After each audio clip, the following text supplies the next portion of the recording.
कामाक्षी देवी की जय। ओम श्री मात्रे नमः। 76வது श्लोकम्।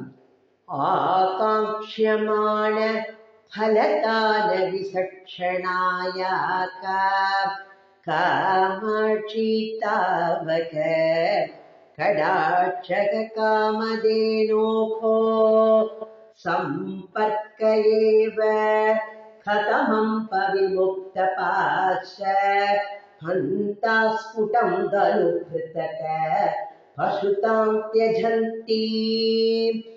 आकाङ्क्ष्यमाण फलदान विचक्षणाय कामाक्षी तावक कडाक्षक कामधेनोः सम्पर्क एव कथमं पविमुक्तपाश हन्ता स्फुटं धनुकृत पशुतां त्यजन्ति। காமாட்சி அம்மையே தேவி எப்படி சொல்றாருன்னா அந்த கண்ணோக்கத்தை காமதேனுக்கு ஒப்பிட்டு சொல்ற. அடியார்கள் எல்லாம் விரும்புகின்ற பயங்களை எல்லாம் அதை எடுத்து அள்ளி கொடுக்கின்ற அதுல திறமை வாய்ந்ததான உன்னுடைய கடைக்கண் அப்படிங்கிற காமதேனு அப்படிங்கிற. அப்ப அந்த காமதேனுவோட சேர்க்கையினால உடல்களை எல்லாம் நம்மளுக்கெல்லாம் அந்த உடலை தாங்கிட்டு இருக்கோம். இந்த சம்சார பந்தத்துல சுழன்று இதுலயே சுத்திட்டு இருக்கோம். இந்த உடல்களை தாங்கும் உயிர்கள் எல்லாம் இந்த சம்சார பாசங்களில் இருந்து விடுதலை பெற்று பசுத்தன்மை, பசுபதி, நாமெல்லாம் பசுக்கள், அவர் பதி சொல்றார் இல்லையா? அப்ப அந்த பசுத்தன்மையாகிய அந்த ஜீவத்தன்மையை முழுவதும் விட்டொழிந்து போகின்றதே, அது எவ்வாறுமா அப்படின்னு கேட்கிறார். அப்போ உன்னுடைய கடைக்கண் நோக்குங்கிற அந்த காமதேனோ அதனாலேயே இந்த உயிர்கள் எல்லாம் இந்த பசுத்தன்மைங்கிற ஜீவத்தன்மையை விட்டு நீங்குகின்றது. அது எப்படிமா அப்படின்னு கேட்டோ, இந்த காமதேனுவே ஒரு பசு இல்லையா? அப்போ அந்த காமதேனுவாகிய பசுவோடு பழகுகின்றவர்களுடைய பசுத்தன்மையும் பாசத்தாலே கட்டுப்படுதலும் அதிகமாக வேண்டி இருக்க, அந்த சேர்க்கையினால பசுத்தன்மையும் பாசமும் நீங்கி பதியின் தன்மையை அடைகின்றார்களேம்மா அப்படின்னு வியப்பா சொல்றார் மூக்க கவி இதுல. அப்போ இந்த கடாட்ச ஒன்றினாலேயே ஜீவ பிரம்ம ஐக்கியம், அந்த ஐக்கியமான மோட்சமே கிடைக்கும் அப்படிங்கிறத இதை உட்பொருளா எடுத்து சொல்றார் மூக்க கவி இதுல.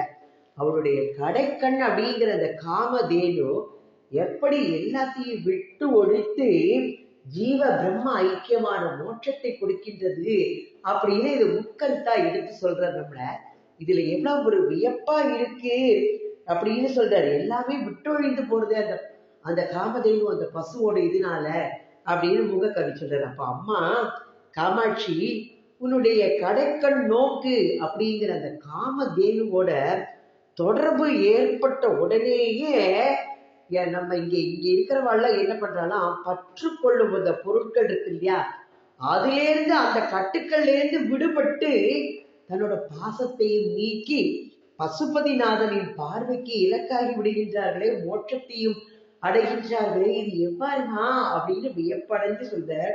நம்மளுக்கு ஏதாவது ஒரு வித்தை ஒண்ணு படிக்கணும்னா கலைமகளை வழிபடு, சரஸ்வதி வழிபட்டா வித்தையெல்லாம் வரும்.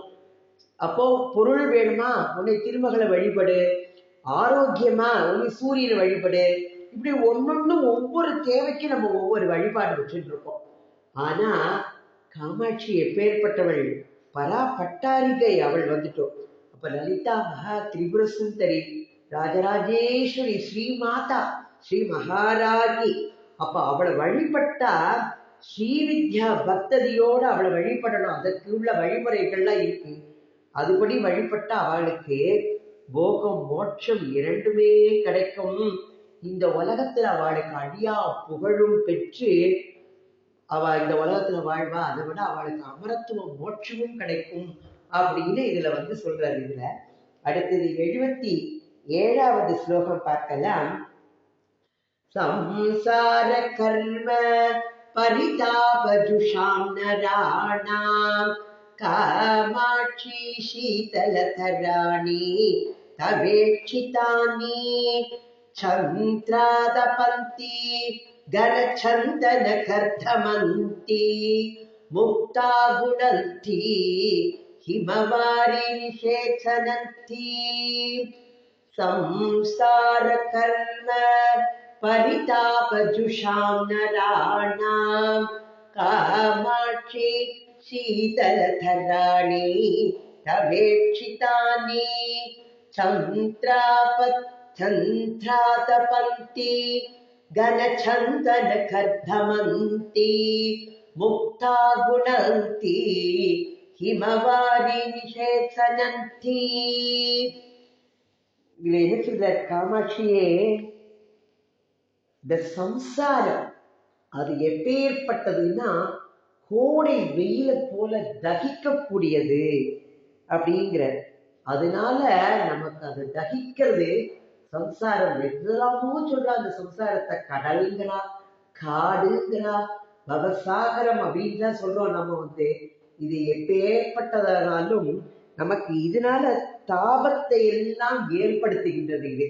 அப்ப அந்த தாபத்தை, இந்த கோடை வெயில் போன்ற அந்த சம்சாரம்ங்கிற அதனால தாபத்தை அடைகின்ற இந்த மனிதர்களுக்கு எல்லாம் அது அவளுடைய கடைக்கண் நோக்கி எப்படி இருக்கான், மிகுந்த குளிர்ச்சி தரக்கூடியதாக. நம்ம வெயில் ரொம்ப ஜாஸ்தியா இருக்குன்னா ஒரு மரத்தோட நிழல்ல போய் நின்று அப்பாடா அப்படிங்கிறோம். அப்ப அந்த நிழலுக்கே நம்ம அவ்வளவு சந்தோஷப்படுறோம். அப்ப அம்பாளோட கண்ணோக்கம்ங்கிறது மிகுந்த குளிர்ச்சி. சொல்வா, அப்பாட ஜில்லுன்னு ஐஸ் கட்டி போட்ட மாதிரி வெயிலுக்கு போயிட்டு அப்படி இருக்கிற மாதிரி அவருடைய குளிர்ச்சி மிகுந்த அந்த கண் நோக்கங்கள் எப்படி இருக்கான்னா நிலாவா இருக்கா. நிலாவா மாற்றுமா சொல்லல, செழும் சந்தன குழம்பு. வெயில்ல வேர்க்கூர் வரும், எல்லாரும் சந்தனத்தை பிரிக்லி சாண்டல் பவுடர் போடுவோம், சந்தனத்தை அள்ளி பூசுவோம். அந்த காலத்துல எல்லாம் மார்புல சந்தனம்லாம் பூசிக்கிறதுக்கு காரணம் இந்த மாதிரி இந்த வெயிலோட தாக்கத்தினால ஏற்படுற அந்த இதெல்லாம் வராது. வேர்க்கூறு, சின்ன சின்ன கட்டிகள் இந்த மாதிரிலாம் வராம இருக்கும். அதுக்காகத்தான் சந்தனத்தெல்லாம் மார்புல கழுத்துல எல்லாம் பூசிப்பா. அப்ப செழும் சந்தன குழம்பாகவும் இருக்கின்றது. முத்தோட குளிர்ச்சி குடிக்கின்றது. முத்து குளிர்ச்சி தரக்கூடியது, மகிழ்ச்சி தரக்கூடியது. அப்பேற்பட்ட முத்தோட குணங்களாகவும் இருக்கின்றதுமா.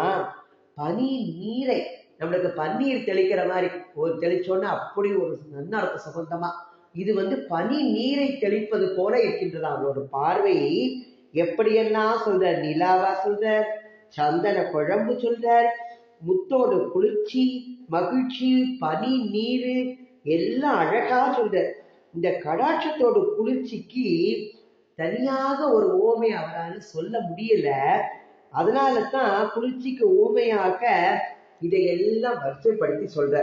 ஒரு சேர சொல்றது, இத்தனை சேர்ந்தாலும் அந்த குளிர்ச்சிக்கு ஈடாகாதான். அப்பேற்பட்ட, நான் ஏற்கனவே சொல்லியிருக்கேன், அம்பாளோட அழகுக்கு ஈடுன்னா அவள் தான், வேற ஒண்ணும் சொல்ல முடியாது. ஆனா நமக்கு புரிய வைக்கிறதுக்காண்டி எல்லாத்தையும் சொல்ற. இதுல எல்லாம் அந்த குளிர்ச்சி தரக்கூடியதை வரிசைப்படுத்தி இதுல சொல்லியிருக்க.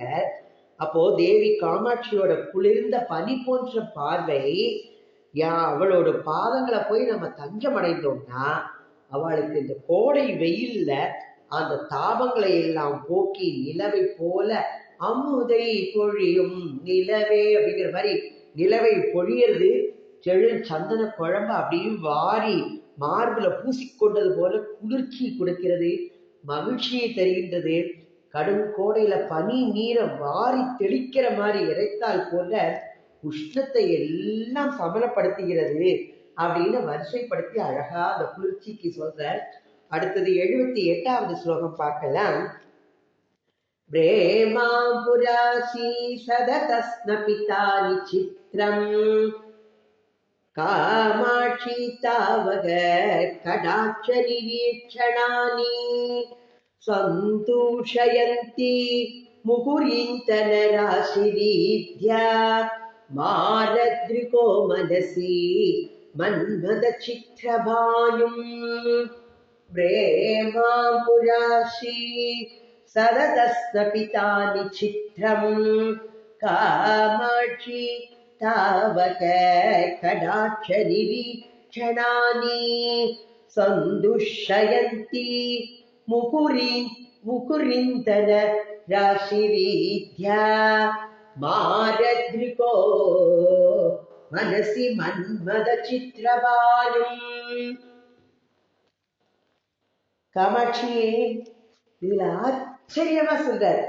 என்ன சொல்றாருன்னா, பிரேமை அப்படிங்கிற தண்ணீர் கடல்ல அப்படியே அமிழ்ந்து மூழ்கி கொண்டிருப்பவையான உன்னுடைய கடைக்கண்கள், கடைக்கண் நோக்கத்தை என்ன சொல்ற, அப்படியே பிரேமையில அப்படிங்கிற பிரேமைங்கிற தண்ணீர் கடல்ல எப்பொழுதுமே மூழ்கி கொண்டிருக்கின்றவையான உன்னுடைய கடைக்கண் நோக்கங்கள் எப்படி இருக்கான்னா, காய்ந்த விறகு குச்சி, அந்த விறகு குவியல்களோட தன்மையை கொண்டு மன்மதனையே வெற்றி கொண்டவரான அந்த பரமசிவனுடைய மனதிலே மன்மதன், அதாவது இந்த காமம் அப்படிங்கிற அக்னியை நன்றாக நல்ல பொழுந்து விட்டு எரியும்படி இடைவிடாமல் அடிக்கடி அவர் மனசுல அந்த தாபத்தை ஊட்டி கொண்டிருக்கின்றது அப்படின்னு சொல்றது. உன்னுடைய கடைக்கண் நோக்கங்கள் எப்படி பண்றது பாருமா அப்படின்னு சொல்றாரு இதுல.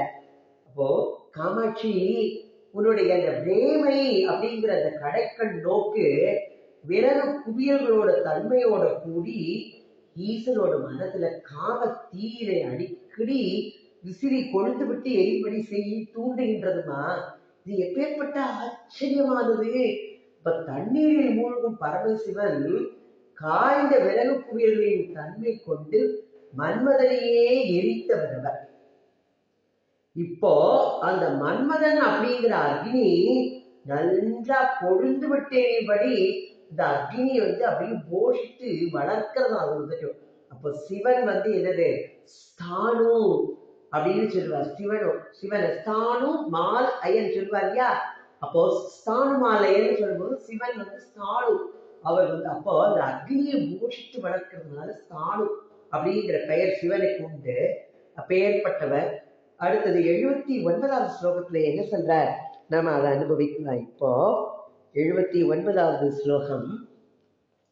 காலாட்சண பிரதிபடம் கமனீய காத்யா கந்தர்பதந்திர கலயா கலிதானுபாவம் காஞ்சி விகார ரசிகே கலுஷார்த்தி சோரம் கல்லோலய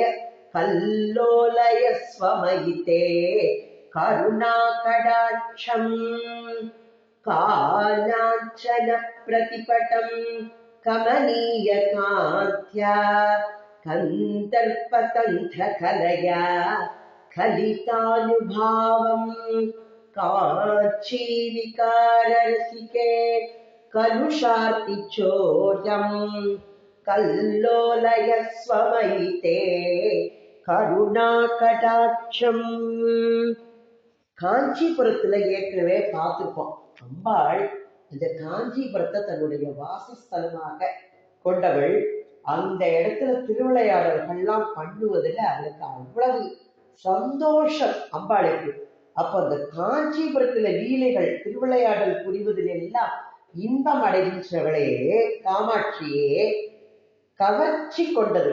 எப்படி, உன்னுடைய காந்தி எந்த கரிய மையோடு போட்டி போடுவதாக. காலாஞ்சன பிரதிபடம் கமனீய காந்தியா, கமனீய காந்தியா, எப்படி இது காந்தி கவர்ச்சி கொண்ட கமனீய, மனதுக்கெல்லாம் கமனீயமாக இழுப்பதான அந்த காந்தியாலே கரிய மையோடு போட்டி போடுவதாக இருக்கின்றது. அடுத்தது கந்தர்ப்ப தந்திர கலையா கலிதானுபாவம். அப்ப காமசாஸ்திர ஞானத்தில் பெருமை பெற்றது கலிதானுபாவம். காஞ்சி விகார ரசிகே, அதான் காஞ்சி நகரத்துல திருவிளையாடல்கள் புரிவதில் இன்பம் அடைகின்றவள். அடுத்தது கலுஷார்த்தி சோரம், பாவங்களோட பயனான அந்த துன்பத்தை எல்லாம் போக்குகின்றது, அபகரிக்கின்றதான உன்னுடைய கல்லோலயஸ்வ மயித்தே கருணா கடாட்சம் அப்படிங்கிறது. உன்னுடைய கருணை ததும்புகின்ற, அப்படியே பொங்கி அலையாக பொங்கி பெருகின்ற அந்த கடற்கண் நோக்கத்தை என் மீது கொஞ்சம் அப்படி அலைமோதி பாயும்படி அருள் செய்ய மாட்டாயா? அப்படி அருள் பண்ணேம்மா அப்படிங்கிற. ஏற்கனவே நம்ம நிறைய பார்த்துட்டே இருப்போம். இதுல அம்பாளோட கடாட்சங்கள் கொஞ்சம் என் மேல கொஞ்சம் காட்டுமா, உனக்கு இதனால ஒரு நஷ்டமே இல்லையேம்மா அப்படின்னு சொல்றாரு அவர் வந்துட்டு. அப்போ காஞ்சிபுரத்துல லீலைகள் எல்லாம் செய்வதில் விருப்பம் உடையவள் கருத்த கண்மையோட போட்டியிட்டு ஒளி காந்தி உடையதும் காமசாஸ்திர அறிவால பெருமை அடைகின்றதும் பாவ துயரினை எல்லாம் போக்குபவையுமான உன்னுடைய கருணை நோக்கி அந்த கருணா கடாட்சத்தை என் மீது சற்று அந்த அலை போல கொஞ்சம் என் மேல பாய்ச்சுமா அப்படின்னு மூக்க கவி வேண்டிக்கிறார். நாமளும் வேண்டிப்போம்.